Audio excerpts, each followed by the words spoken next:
Hi,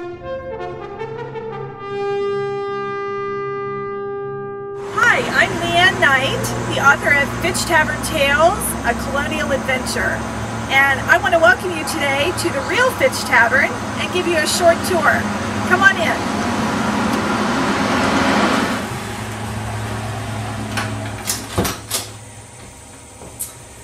So here we are in the Fitch Tavern. The Fitch Tavern is 300 years old this year, and so we've been celebrating all year long. This would have been the way guests would have come in 300 years ago, and they would have had a choice. So they might have gone into the ladies' parlor while the men went into the other room. So let's look at the ladies' parlor first. So this would have been the ladies' parlor. It would have been set up a little differently than it is today. It would have had some small tables, few chairs in it. They might have done some reading if it was quiet, but chances are they also did quite a bit of chatting. There are a few things you might want to notice in this room. If you look at the floors you can see how wide the pine boards are. These floors are 300 years old. It's hard to find boards this wide anymore. These floors were known, have quite a unique history. They were known as the King's Pine. And they were called the King's Pine because way back then, when the King of England was building lots of ships to fight his wars all over the world, he needed all the pine he could get. And so he declared that all of the trees in the colonies were his, and he forbade you to cut down his pine trees. So if his soldiers came into a house or a tavern and found that you had used some of the king's pine to put down on your floor, they would have ripped it up. So we're very lucky that somehow these managed to survive through that period, and we have the king's pine floors still here today. The keeping room was a room that was always next to the kitchen in colonial times, and it was probably the warmest room in the house. It was called the keeping room because it's where they kept people who might not be feeling well, or they kept women who were about to have a baby. It allowed them to keep a close eye on the person as well as get to them quickly from the kitchen. So it's a very tiny room, and as you can see, it's even a very tiny door to get into that room. So this would have been the tap room in the tavern, and there would have been a bar set up in one corner. The men would have come into this room. The women weren't allowed into the tap room in colonial times, and they would have had probably some small tables set up and be able to sit and drink and talk about what was happening and all the taxes that they were being charged by the King of England.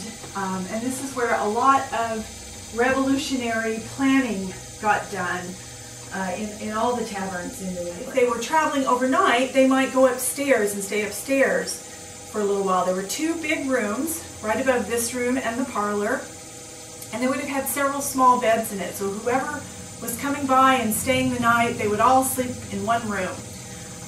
Because of that, because if you were a traveler, you might be sleeping in a room with strangers, you often kept your boots on, because the boots were the most expensive piece of clothing you owned, and you certainly didn't want to wake up the next morning and find that someone had taken your boots. So in colonial times, the only way you could really do a lot of cooking or have heat in your house or tavern was to have several fireplaces. And the Fitch Tavern has 7 fireplaces. One of them is right here, and again, in colonial times, they probably would have always had a pot hanging on the pot hook, pot of stew or some soup that they could serve the guests. They also would always have bread baking, and we have 2 of these bread ovens. This one's right next to the fireplace.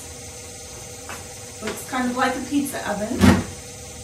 They would have had that going. And then the fireplaces often had 2 or 3 cabinets above them. These would have been warming cabinets to keep maybe the vegetables and other food warm, but not cooking over the fire. Later on, these became what were known also as parsons cabinets, because if they weren't being used to warm food, they were often used to hold a small drink for the parson when he came to visit. Okay.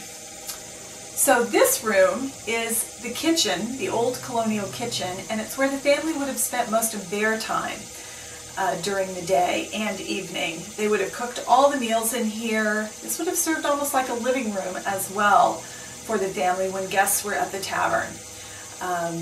This room is also famous, though, for one particular day. And on the morning of April 19, 1775, the Battle of Lexington started about 4 o'clock in the morning. And there were riders who came over from Lexington and let the Bedford Minutemen know that the battle had started. And so the Minutemen had been gathered here. They had probably been up all night waiting for word that the battle had started. And so they ended up having breakfast here in this kitchen at 5 o'clock in the morning.